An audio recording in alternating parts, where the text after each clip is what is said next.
Alright everybody, here it is. This is the KO-Gear rear locking differential override relay kit, something of that nature. This company, KO-Gear, they are from Australia, so it took about a couple weeks to get this in. One of the reasons though is that because apparently the shipping company that was used was banned by the United States Customs a day after I ordered it, so it got held up in LAX for a while. But it's here now. I'll get it unboxed for you guys. So this is what it looks like. It's pretty simple.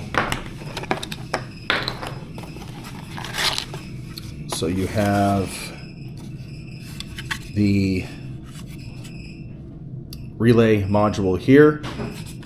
This is all 3D printed by KO-Gear. You have the relay module here.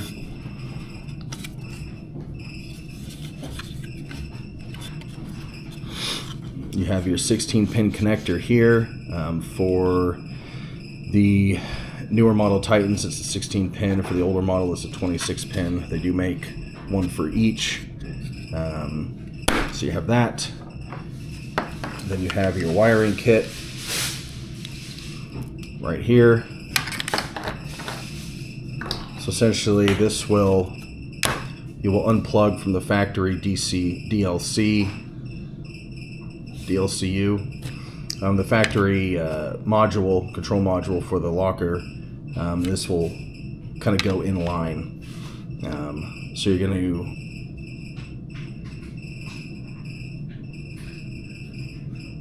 you'll essentially plug this end into here, and then you're going to unplug the factory DLCU and plug this piece into that. And then you have a switch right here, which connects into this piece on this part right here. And then this switch will act as the override. Like that. And then this will stay either on or off, and my plan is to mount it behind the back seat and just keep it on, and that will allow me to use the factory switch for the locking differential in any drive mode.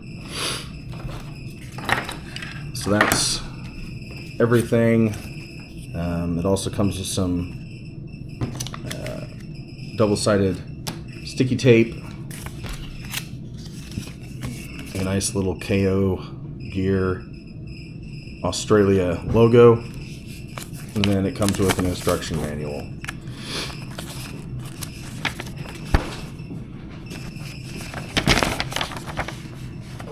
So it breaks down how to install it, and it gives the 26-pin and the 16-pin instructions. So that's all we have here. Let's go to the truck and getting it installed. I have not tried this. I have not practiced it yet. I did not try it, figure it out. So this is probably not going to be a very polished video. I'm going to bring you guys along with me, and we'll figure it out together. All right. So first things first.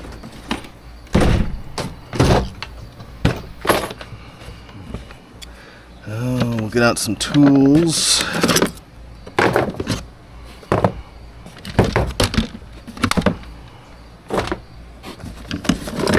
That's what I'm looking for. Yep.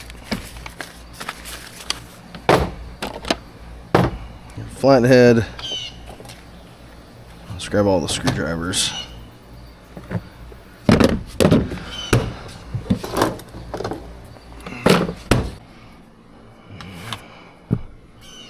Alright, so I believe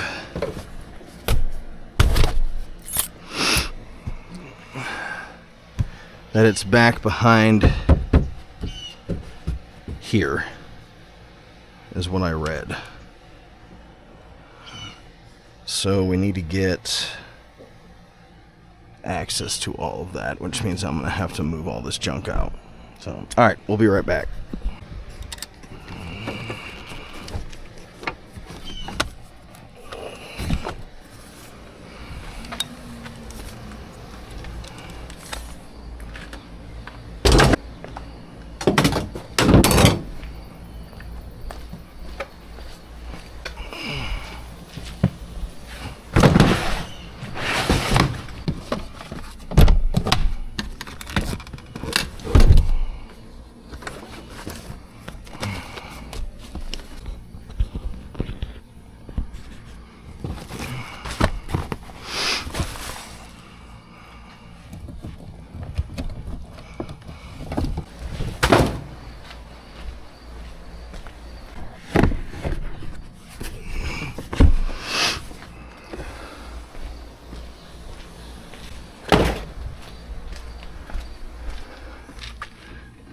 All right, go back around to that side over there.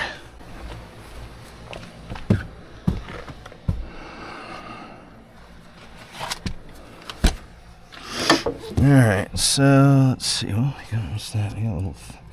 Got a little plugger thing right here. Not sure what it is though.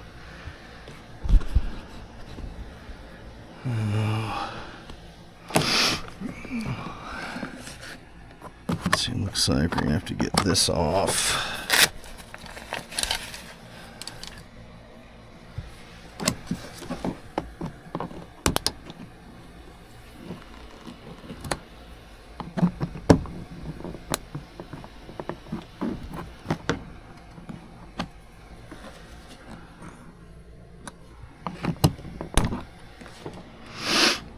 Okay, now I don't want to lose these. So let's take this out and put those in there.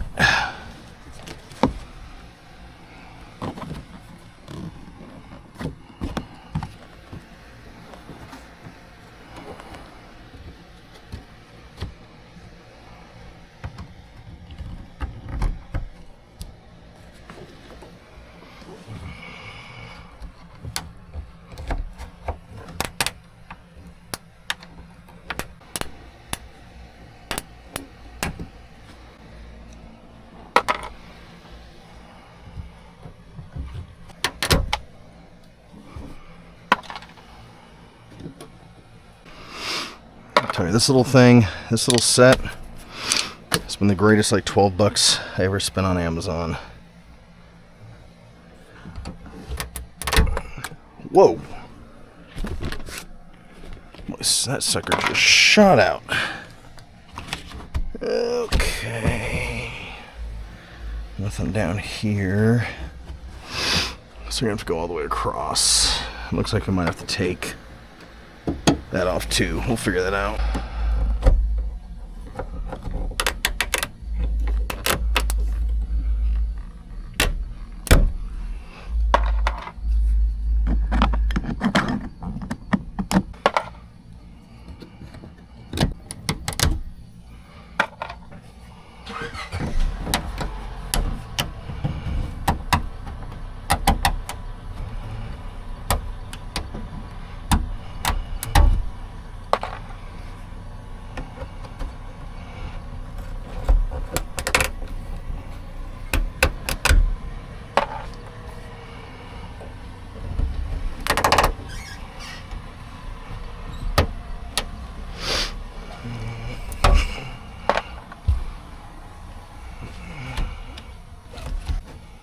Does this go back behind that? Oh, I think it does, doesn't it? Maybe.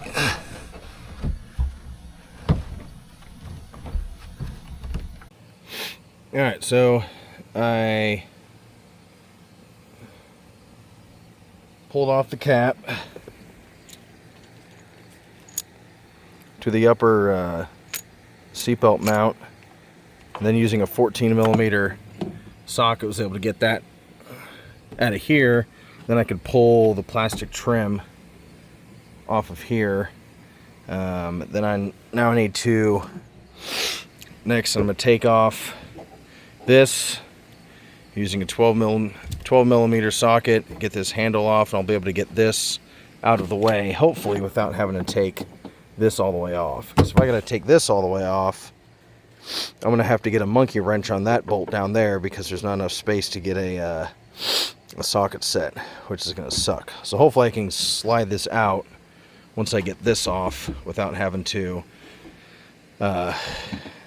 take this all the way off. So we'll see. Alright, so I was able to get that handle off. It's still getting caught up down there. I don't like that. I don't want to bend this or rip it or tear it. So I'm going to go ahead and I already pulled the little rivets out of here, the plastic rivets. I'm going to dismount that upper seatbelt bracket, remove that off, take off the seat latch bracket on that side. Take off that piece of trim, get everything off, and then we'll go from there. And if you're doing this, it's much easier to use the 12mm socket, get those loosened up, then get yourself a Phillips screwdriver and just unscrew them like that. Now, I didn't show it on the other side, so I'll show it on this side, but there's a little, just pop this cap off like that. Make sure you save it, and then you can get access to the 14mm bolt. That removes that, which will allow you to take this piece off right here, which will allow this part to get loose and allow this to come out. All right, so when you're taking this this trim piece off here, guys, this piece right there, okay, that pinches into that one up there. The rest of it's going to come off nice and easy. That's going to get held up there. Okay, it's going to cause this to get kind of stuck like this. You don't want to try and just rip it off by the side because you may bend that piece if you try and pull it from either side of this bracket. So what I did is I was able to just get this long puller, or you can use a long screwdriver, slide it up in there and get right up against that piece and then pop it out, and it came in a lot easier, and that way I didn't have to worry about bending this piece or anything like that. So we got that done. Now let's get this cover out. Alright, there we go. Beautiful. Came right out. Didn't even have to take these things off. Just had to pull it out enough to loosen it. We got all kinds of stuff back here. What is that? Oh, that's a vent. Interesting. Little rubber flaps. A vent to the outside. I guess that makes sense. You want pressure. Got several different control modules here. I'm not sure what this is. Oh, I wonder if this is for the yeah, this is probably for the cooled seats, because when I turn them on, there's a fan that comes from behind this seat. I wonder if that's that. That would make sense. Anyway, so I'm pretty sure that the diff locking control module is over there. So I'm going to do a quick Google search, remind myself what it looks like, and then we'll get working on the next part. Alright, so it's held on by two 10mm nuts, and instead of trying to finagle under here and get this piece out, I just elected to take those nuts off, and you can see where the connection is down here, and so we just got to depress that little bit and then pull that out. And there we go. We have that out. Alright, so looking at our instructions here, it says connecting the rear locker, override 16 pin. Just now connect the override loom to the factory DLCU. The longer open-ended connector joins the factory connector. It should be this one. So that's going to plug into this piece right here. Alright, got that plugged in.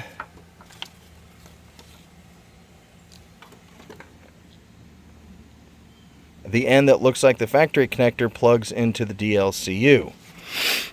which would be this end right here. Alright, I was wrong. It was not that one. It was this one. So that plugs in right here. Alright, so we got 2 connections left. This one and this one. This one is going to plug into the override relay, and then this is going to be the switch. It's going to plug into right here. So we'll get this all plugged up. I will remount this to the wall, and then I will try and find a good spot to mount this. And then we'll test everything out. Alright, so I screwed that back in. I'm just going to set this right here for the time being. And this is probably where I'll end up mounting it. That way it doesn't stick out any further than anything else back here. So this is in the off position, the override switch, because it's at the red towards the positive wire, which means the truck will operate in factory settings. We're going to go ahead and switch this to the on position for the override relay.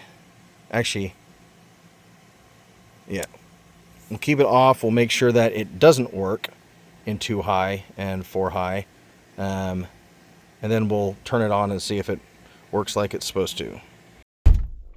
Alrighty here, everybody.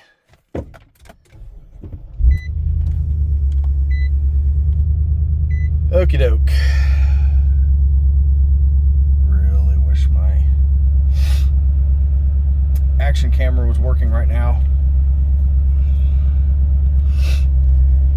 but it's not. So, all right. So, if you don't have a Titan, down here on the left, you have a series of switches. You have your rear locking switch right here. If you try and activate this in anything but 4 low, it will simply flash. It'll simply flash right down here. See that? Focus. It'll just flash. It won't go in. Anyway, it will not activate. It has to be in 4 low. So let's test it out. So we are in 2-wheel drive, 2 high right now. I will go ahead and hit the rear locking switch. Oh, so flashes over there. My apologies. So it's just going to do this number and flash at you. This means it is, the differential is not locked.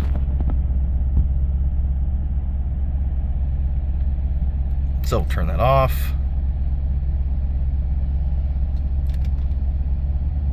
Okay. So now we'll put the truck into neutral.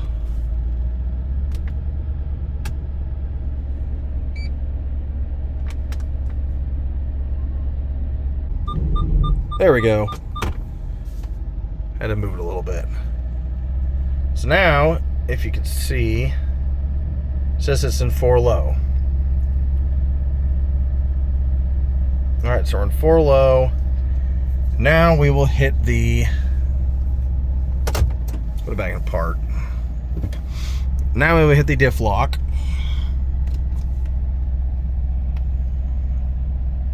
We will wait.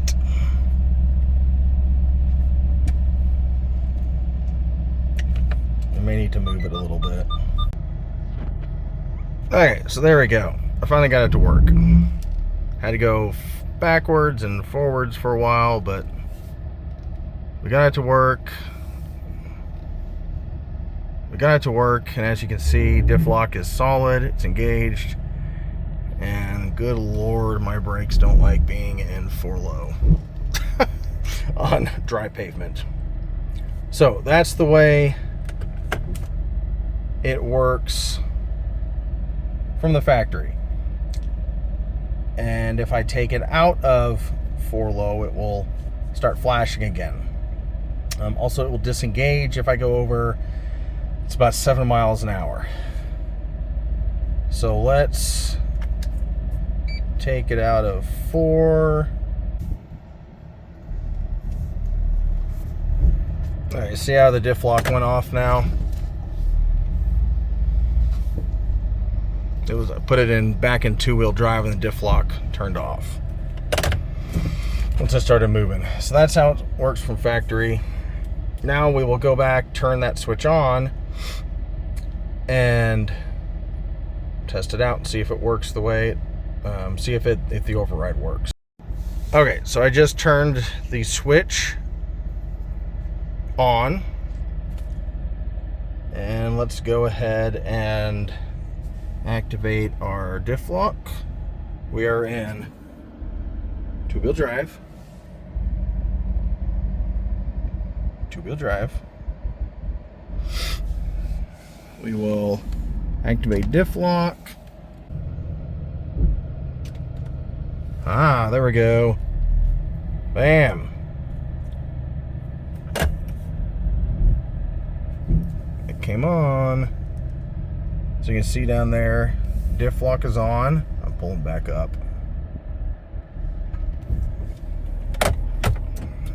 Diff lock is on. We are in 2-wheel drive. Diff lock is engaged. 2-wheel drive. It has turned off the ABS and turned off traction control and forward collision, just like it would if you had put it in 4 low and turn the diff lock on. Sweet. Let's turn it off. All right, so I turned it off. Let's roll backwards a little bit.